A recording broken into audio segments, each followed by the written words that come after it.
Hello friends, welcome back to my channel. ಇವತ್ತಿನ ದಿನ ನಾನು ಆರೋಗ್ಯಕರವಾದ ಹಲಸಂದಿ ಕಾಳಿನ ದೋಸೆನ ಯಾವ ರೀತಿ ಸುಲಭವಾಗಿ ಮಾಡೋದು ಅಂತ ತೋರಿಸ್ಕೊಡ್ತಾ ಇದ್ದೀನಿ. ನೋಡ್ತಾ ಇರ್ಬೋದು ಎಷ್ಟು ಸಾಫ್ಟಾಗಿ ಚೆನ್ನಾಗಿದೆ ಅಂತ. ಎಷ್ಟು ರುಚಿಯಾಗಿರುತ್ತೋ ನೋಡೋದಕ್ಕೂ ನೋಡಿ ಅಷ್ಟೇ ಚೆನ್ನಾಗಿ ಕಾಣ್ತಾ ಇದೆ.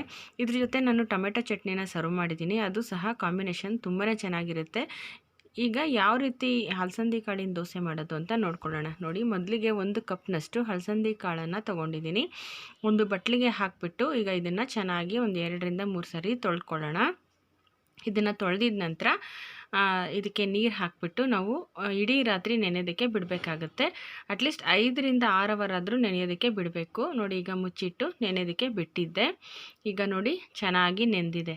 ನೋಡಿ, ಈಗ ಈ ನೀರನ್ನೆಲ್ಲ ಬಸಿದು ನಾವು ರುಬ್ಕೊಳ್ಬೇಕಾಗತ್ತೆ. ಈಗ ಒಂದು ಮಿಕ್ಸಿ ಜಾರ್ನ ತೊಗೊಂಡು ಒಂದು ಖಾರಕ್ಕೆ ತಕ್ಕಂತೆ ಬೇಕಾಗುವಷ್ಟು ಒಂದು 5ರಿಂದ 6 ಹಸಿಮೆಣಸಿನ್ಕಾಯಿ, ಒಂದು ಅರ್ಧ ಇಂಚಿನಷ್ಟು ಶುಂಠಿ ಸಿಪ್ಪೆ ತೆಗೆದು ಕಟ್ ಮಾಡಿ ಹಾಕ್ಕೊಂಡೆ. ಹಾಗೆ 1 ಟೇಬಲ್ ಸ್ಪೂನಷ್ಟು ಜೀರಿಗೆ, ಸ್ವಲ್ಪ ಕೊತ್ತಂಬರಿ ಸೊಪ್ಪು, ಹಾಗೆ ಸ್ವಲ್ಪ ನಾವು ನೆನೆಸಿಟ್ಟಿರೋ ಅಂಥ ಹಲಸಂದಿ ಕಾಳು. ಯಾಕೆಂದರೆ ಸ್ವಲ್ಪ ಹಾಕೋಬೇಕು ಫಸ್ಟು. ಈ ಜೀರಿಗೆ ಹಸಿಮೆಣಸಿನ್ಕಾಯಿ ಎಲ್ಲ ನುಣ್ಣಗೆ ಪೇಸ್ಟ್ ಆಗಬೇಕಂದ್ರೆ ಆ ರೀತಿ ರುಬ್ಕೊಂಡ್ರೆ ಚೆನ್ನಾಗಿ ಪೇಸ್ಟ್ ಆಗುತ್ತೆ. ಈಗ ರುಬ್ಕೊಳ್ಳೋಣ. ನೋಡಿ, ಈಗ ರುಬ್ಕೊಂಡಿದ್ದಾಯಿತು. ಜೀರಿಗೆ, ಹಸಿಮೆಣಸಿನ್ಕಾಯಿ, ಕೊತ್ತಂಬರಿ ಸೊಪ್ಪು ಎಲ್ಲ ಚೆನ್ನಾಗಿ ನುಣ್ಣಗೆ ಪೇಸ್ಟ್ ಆಗಿದೆ. ಈಗ ನಾವು ಉಳಿದಿರೋ ಅಂಥ ಹಲಸಂದಿ ಕಾಳನ್ನು ನಾವು ಮಿಕ್ಸಿ ಜಾರ್ಗೆ ಹಾಕ್ಕೊಂಡು ಪೂರ್ತಿಯಾಗಿ ನುಣ್ಣಗೆ ರುಬ್ಕೋಬೇಕಾಗತ್ತೆ. ಈಗ ನೋಡಿ, 1 ಕಪ್ನಷ್ಟು ನಾವು ಹಲಸಂದಿ ಕಾಳು ತೊಗೊಂಡ್ರೆ 2 ಕಪ್ನಷ್ಟು ಅನ್ನನ ತೊಗೋಬೇಕು. ಈಗ ಫಸ್ಟು ನಾವು ಹಲಸಂದಿ ಕಾಳನ್ನು ಮಾತ್ರ ರುಬ್ಕೊಳ್ಳೋಣ. ರುಬ್ಕೊಂಡು ನಂತರ ಅನ್ನನ ರುಬ್ಕೋಬೇಕಾಗತ್ತೆ. ನೋಡಿ, ಈಗ ಹಲಸಂದಿ ಕಾಳನ್ನು ತರ್ತರಿಯಾಗಿ ರುಬ್ಬಿದ್ದೀನಿ. ನೀರನ್ನು ನಾನು ಇನ್ನೂ ಸೇರಿಸಿಲ್ಲ. ಈ ಟೈಮಲ್ಲಿ ನಾವು ಅನ್ನನ ಸೇರಿಸ್ಕೋಬೇಕು. 1 ಕಪ್ ಹಲಸಂದಿ ಕಾಳಿಗೆ 2 ಕಪ್ನಷ್ಟು ಅನ್ನವನ್ನು ಸೇರಿಸ್ಕೋಬೇಕು. ಈಗ ಸ್ವಲ್ಪ ನೀರನ್ನು ಸೇರಿಸ್ಬಿಟ್ಟು ನುಣ್ಣಗೆ ರುಬ್ಕೊಳ್ತಾ ಇದ್ದೀನಿ. ನೋಡಿ, ಈಗ ನುಣ್ಣಗೆ ರುಬ್ಕೊಂಡಿದ್ದಾಗಿದೆ. ಈ ರೀತಿಯಾಗಿ ನೈಸಾಗಿ ಮೃದುವಾಗಿ ಇರಬೇಕು ಈ ಬ್ಯಾಟರು. ಇಷ್ಟರ ಹದಕ್ಕೆ ರುಬ್ಕೊಂಡ್ರೆ ನಮಗೆ ದೋಸೆ ಹಿಟ್ಟಿನ ಬ್ಯಾಟರ್ ರೆಡಿ ಆಗುತ್ತೆ. ನಾವು ಇದಕ್ಕೆ ಇನ್ನೂ ಕೆಲವೊಂದು ಪದಾರ್ಥಗಳನ್ನು ಸೇರಿಸ್ಕೋಬೇಕಾಗತ್ತೆ. ಈಗ ಇದನ್ನು ಒಂದು ಪಾತ್ರೆಗೆ ನಾನು ಮೊದಲು ಬಗ್ಗಿಸ್ಕೊಂಡು ಮಿಕ್ಸಿ ಜಾರ್ಗೆ ಸ್ವಲ್ಪ ನೀರು ಹಾಕಿ ಬಗ್ಗಿಸ್ಕೊತಾ ಇದ್ದೀನಿ. ನೋಡಿ, ಈಗ ರುಚಿಗೆ ತಕ್ಕಷ್ಟು ಉಪ್ಪನ್ನು ಸೇರಿಸ್ತಾ ಇದ್ದೀನಿ. ನೀವು ಕಲ್ಲುಪ್ಪು ಬೇಕಾದರೆ ರುಬ್ಬಬೇಕಾದ್ರೇ ಸೇರಿಸ್ಕೋಬೋದು. ಈಗ ಇದನ್ನು ಒಂದು ಸಾರಿ ಚೆನ್ನಾಗಿ ಮಿಕ್ಸ್ ಮಾಡ್ಕೊಳ್ಳೋಣ. ಈಗಾಗಲೇ ನಾನು ಫ್ರೆಂಡ್ಸ್ ತುಂಬ ವಿಧವಾದ ದೋಸೆಗಳ ರೆಸಿಪಿಗಳನ್ನು ತೋರಿಸಿದ್ದೀನಿ. ನೀವು ನನ್ನ ಚಾನಲಲ್ಲಿ ಸರ್ಚ್ ಮಾಡಿ ನೋಡ್ಬೋದು. ತುಂಬ ವಿಧದಲ್ಲಿ ದೋಸೆಗಳನ್ನು ವೆರೈಟಿ ದೋಸೆಗಳನ್ನು ತೋರಿಸಿದ್ದೀನಿ. ಈಗ ಸಬ್ಬಕ್ಕಿ ಸೊಪ್ಪನ್ನು ನೋಡಿ ತೋರಿಸ್ತಾ ಇದ್ದೀನಿ. 1 ಹಿಡಿಯಷ್ಟು ತೊಗೊಂಡಿದ್ದೀನಿ. ಇದನ್ನು ನಾವು ಕಟ್ ಮಾಡ್ಕೋಬೇಕಾಗತ್ತೆ. ಮೆಂತ್ಯ ಸೊಪ್ಪು ಬೇಕಾದರೂ ಹಾಕ್ಬೋದು ಅಥವಾ ಬೇರೆ ರೀತಿಯ ಸೊಪ್ಪುಗಳನ್ನು ಬೇಕಾದರೂ ಸೇರಿಸ್ಬೋದು. ನಾನಿಲ್ಲಿ ಸಬ್ಬಕ್ಕಿ ಸೊಪ್ಪನ್ನು ತಗೊಂಡು ಚೆನ್ನಾಗಿ ಚಿಕ್ಕದಾಗಿ ಕಟ್ ಮಾಡಿ ಇಟ್ಕೊಂಡಿದ್ದೀನಿ. ಈರುಳ್ಳಿ, ಒಂದು 2 ಈರುಳ್ಳಿ, ಸ್ವಲ್ಪ ಕರಿಬೇವಿನ ಸೊಪ್ಪು ಮತ್ತು ಕ್ಯಾರೆಟನ್ನು ತುರಿದಿಟ್ಕೊಂಡಿದ್ದೀನಿ. ಕ್ಯಾರೆಟು, ತರಕಾರಿ, ಸೊಪ್ಪು ಎಲ್ಲ ನೀವು ಜಾಸ್ತಿ ಪ್ರಮಾಣದಲ್ಲೂ ಹಾಕ್ಬೋದು, ಕಡಿಮೆನಾದರೂ ಉಪಯೋಗಿಸ್ಬೋದು. ನಾನಿಲ್ಲಿ ಜಾಸ್ತಿನೇ ತೊಗೊಂಡಿದ್ದೀನಿ. ಒಂದು 2 ಈರುಳ್ಳಿ, ಸ್ವಲ್ಪ ಸಬ್ಬಕ್ಕಿ ಸೊಪ್ಪು, ಹಾಗೆ ಒಂದು 2ರಿಂದ 3 ಕ್ಯಾರೆಟನ್ನು ತುರಿದಿಟ್ಕೊಂಡಿದ್ದೀನಿ. ಈಗ ಇವಿಷ್ಟು ಪದಾರ್ಥಗಳನ್ನು ನಾನು ದೋಸೆ ಬ್ಯಾಟರ್ಗೆ ಸೇರಿಸ್ತಾ ಇದ್ದೀನಿ, ಹಾಗೆ ಮಿಕ್ಸ್ ಮಾಡ್ಕೊತಾ ಇದ್ದೀನಿ.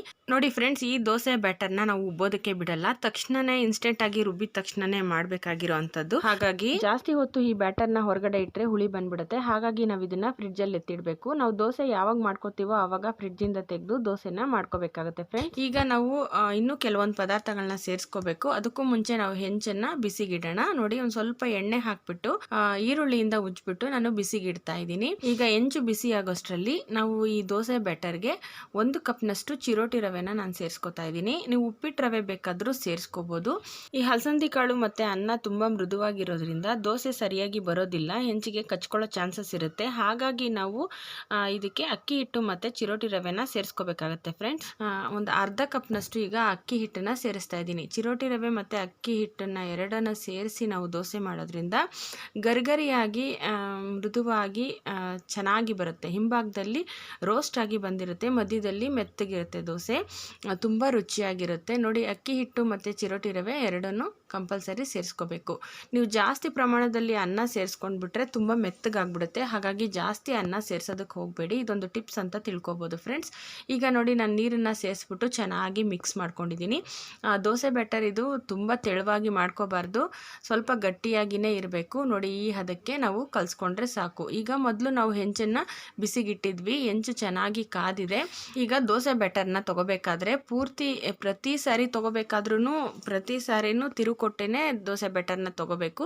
ಮತ್ತು ದೋಸೆ ಹಾಕಬೇಕಾದ್ರೆ ಪೂರ್ತಿ ಲೋ ಫ್ಲೇಮ್ ಇಟ್ಟು ದೋಸೆನ ಹಾಕೋಬೇಕು. ನೋಡಿ ಈ ರೀತಿ ಮಂದವಾಗಿಯೇ ಹರಡ್ಕೋಬೇಕು. ತುಂಬ ತೆಳುವಾಗಿ ಬರೋದಿಲ್ಲ, ಯಾಕಂದರೆ ನಾವು ಈರುಳ್ಳಿ ಸೊಪ್ಪು ಎಲ್ಲ ಹಾಕಿರ್ತೀವಲ್ಲ, ಹಾಗಾಗಿ ಅದು ಅಷ್ಟು ತೆಳುವಾಗಿ ಬರೋದಿಲ್ಲ. ಜಾಸ್ತಿ ಸಣ್ಣಗೆ ನೀವು ಸಬ್ಬಕ್ಕಿ ಸೊಪ್ಪು ಎಲ್ಲ ಕಟ್ ಮಾಡಿಕೊಂಡ್ರೆ ತೆಳುವಾಗಿ ಬರುತ್ತೆ. ಈಗ ನೋಡಿ ದೋಸೆನ ಹಾಕ್ಕೊಂಡ್ಮೇಲೆ ನಾನು ಮೀಡಿಯಮ್ ಫ್ಲೇಮ್ ಇಟ್ಟಿದ್ದೀನಿ. ಇಟ್ಟಿದ ಮೇಲೆ ನೋಡಿ ಅದೆಲ್ಲ ನೀಟಾಗಿ ಕೆಂಪಗೆ ರೋಸ್ಟ್ ಆಗಬೇಕು. ಸ್ವಲ್ಪ ನಾನು ತುಪ್ಪನ ಹಾಕ್ಬಿಟ್ಟು ಈಗ ಒಂದು 2 ನಿಮಿಷ ಹಾಗೆ ಬಿಟ್ಟು ತಿರುವು ಹಾಕ್ಕೊಂಡಿದ್ದೀನಿ. ನೋಡಿ ತಿರುವು ಹಾಕ್ಕೊಂಡು ಸ್ವಲ್ಪ ಪ್ರೆಸ್ ಮಾಡಬೇಕು. ಪ್ರೆಸ್ ಮಾಡೋದ್ರಿಂದ ಈರುಳ್ಳಿ ಸಬ್ಬಕ್ಕಿ ಸೊಪ್ಪು ಎಲ್ಲ ಚೆನ್ನಾಗಿ ಬೇಯುತ್ತೆ. ಈಗ ನೋಡಿ ಹಿಂಭಾಗದಲ್ಲಿ ಕ್ರಿಸ್ಪಿಯಾಗೂ ಬರುತ್ತೆ. ಈ ರೀತಿ ಒಂದೇ ಒಂದು 10 ಸೆಕೆಂಡ್ ನಾವು ಬಿಟ್ಟರೆ ಗರ್ಗರಿಯಾಗಿ ಬರುತ್ತೆ, ಮೇಲೆ ಮೃದುವಾಗಿರುತ್ತೆ ದೋಸೆ. ಈಗ ಇದನ್ನು ಒಂದು ಸರ್ವಿಂಗ್ ಪ್ಲೇಟ್ಗೆ ಹಾಕ್ಕೊಂಡು ಮತ್ತೊಂದು ದೋಸೆನ ನಾನು ಹಾಕೋದನ್ನು ತೋರಿಸ್ತಾ ಇದ್ದೀನಿ ನೋಡಿ. ಮತ್ತೆ ನಾವು ಇನ್ನೊಂದು ದೋಸೆ ಹಾಕಬೇಕಾದ್ರೆ ಹೆಂಚಿಗೆ ಸ್ವಲ್ಪ ಎಣ್ಣೆ ಹಚ್ಚಿಬಿಟ್ಟು ಈರುಳ್ಳಿಯಿಂದ ಚೆನ್ನಾಗಿ ಸವರ್ಕೋಬೇಕು. ಆ ರೀತಿ ಮಾಡ್ಕೊಳ್ಳೋದ್ರಿಂದ ದೋಸೆ ಹೆಂಚಿಗೆ ಕಚ್ಚೋದಿಲ್ಲ ಮತ್ತು ಚೆನ್ನಾಗಿ ದೋಸೆ ಬರುತ್ತೆ. ಎಣ್ಣೆ ಅಂಶ ಏನಾದರೂ ಹೆಂಚಿನ ಮೇಲೆ ಇದ್ದರೆ ಒಂದು ಕಾಟನ್ ಬಟ್ಟೆಯಿಂದ ಒರೆಸ್ಕೋಬೇಕು, ಆಗ ದೋಸೆ ಚೆನ್ನಾಗಿ ಬರುತ್ತೆ. ನೋಡಿ ಮತ್ತೆ ನಾನು ದೋಸೆ ಬ್ಯಾಟರ್ ತೊಗೋಬೇಕಾದ್ರೆ ಚೆನ್ನಾಗಿ ಮಿಕ್ಸ್ ಮಾಡಿಕೊಂಡು ಸೌಟಿಂದ ದೋಸೆ ಹಿಟ್ಟನ್ನು ತಗೊಂಡು ಹೆಂಚಿನ ಮೇಲೆ ನೋಡಿ ಈ ರೀತಿ ಹರಡಿದ್ದೀನಿ. ಹಾಗೆ ಫಸ್ಟು ಲೋ ಫ್ಲೇಮ್ ಇಟ್ಟೆ, ನಂತರ ಮೀಡಿಯಮ್ ಫ್ಲೇಮ್ ಮಾಡಿ ಅದಕ್ಕೆ ಸ್ವಲ್ಪ ಎಣ್ಣೆ ಅಥವಾ ತುಪ್ಪ ಬೆಣ್ಣೆ ಏನಾದರೂ ನೀವು ಬಳಸ್ಬೋದು ಹಾಕ್ಬಿಟ್ಟು ಅದು ರೋಸ್ಟ್ ಆಗೋವರೆಗೂ ಬಿಟ್ಟು ತಿರುವು ಹಾಕಿ ಈ ರೀತಿ ಪ್ರೆಸ್ ಮಾಡ್ಕೋಬೇಕು. ಈ ರೀತಿ ಪ್ರೆಸ್ ಮಾಡ್ಕೊಳ್ಳೋದ್ರಿಂದ ಈರುಳ್ಳಿ ಸೊಪ್ಪು ಎಲ್ಲ ಚೆನ್ನಾಗಿ ಬೇಯುತ್ತೆ. ಈಗ ಇದನ್ನು ಮತ್ತೆ ಒಂದು 10 ಅಥವಾ ಒಂದು 20 ಸೆಕೆಂಡ್ಸ್ ಬಿಟ್ಟರೆ ಇನ್ನೂ ಚೆನ್ನಾಗಿ ಗರ್ಗರಿಯಾಗಿ ರೋಸ್ಟ್ ಆಗುತ್ತೆ. ಈ ರೀತಿ ಗೋಲ್ಡನ್ ಬ್ರೌನ್ ಬರುತ್ತೆ. ನೋಡಿ ಈಗ ದೋಸೆನ ತೆಗೆದಿದ್ದೀನಿ. ಈ ದೋಸೆನ ಒಂದು ತಟ್ಟೆಗೆ ಸರ್ವ್ ಮಾಡಿ ಟೊಮೆಟೊ ಚಟ್ನಿ ಜೊತೆ ಸರ್ವ್ ಮಾಡ್ತಾ ಇದ್ದೀನಿ. ಟೊಮೆಟೊ ಚಟ್ನಿ ತುಂಬಾ ರುಚಿಯಾಗಿರುತ್ತೆ. ಅಥವಾ ತುಂಬ ವಿಧವಾದ ನಾನು ಚಟ್ನಿ ರೆಸಿಪಿನೂ ತೋರಿಸಿದ್ದೀನಿ, ನೀವು ಆ ಚಟ್ನಿನೂ ಸಹ ನನ್ನ ಚಾನಲ್ ಸರ್ಚ್ ಮಾಡಿ ನೋಡ್ಬೋದು. ಓಕೆ ಫ್ರೆಂಡ್ಸ್, ಇವತ್ತಿನ ರೆಸಿಪಿ ಇಷ್ಟೇ. ತುಂಬ ರುಚಿಯಾಗಿರುತ್ತೆ. ಖಂಡಿತವಾಗ್ಲೂ ಒಂದ್ಸರಿನಾದರೂ ಟ್ರೈ ಮಾಡಿ ನೋಡಿ ಹೇಗಿತ್ತು ಅಂತ ಕಮೆಂಟ್ ಮಾಡಿ. ಹಾಗೆ ನಿಮಗೆ ರೆಸಿಪಿ ಇಷ್ಟ ಆದರೆ ನಿಮ್ಮ ಫ್ರೆಂಡ್ಸ್ಗಳಿಗೆ ಶೇರ್ ಮಾಡಿ, ನಮ್ಮ ಚಾನಲ್ಗೆ ಸಬ್ಸ್ಕ್ರೈಬ್ ಆಗೋದನ್ನ ಮರಿಬೇಡಿ ಫ್ರೆಂಡ್ಸ್. ಓಕೆ ಫ್ರೆಂಡ್ಸ್, ನಾನು ಮತ್ತೊಂದು ಹೊಸ ರೆಸಿಪಿಯೊಂದಿಗೆ ಹೊಸ ವಿಡಿಯೋದಲ್ಲಿ ನಿಮ್ಮನ್ನು ಭೇಟಿ ಮಾಡ್ತೀನಿ. ಅಲ್ಲಿಯವರೆಗೂ ಟೇಕ್ ಕೇರ್, ಬಾಯ್.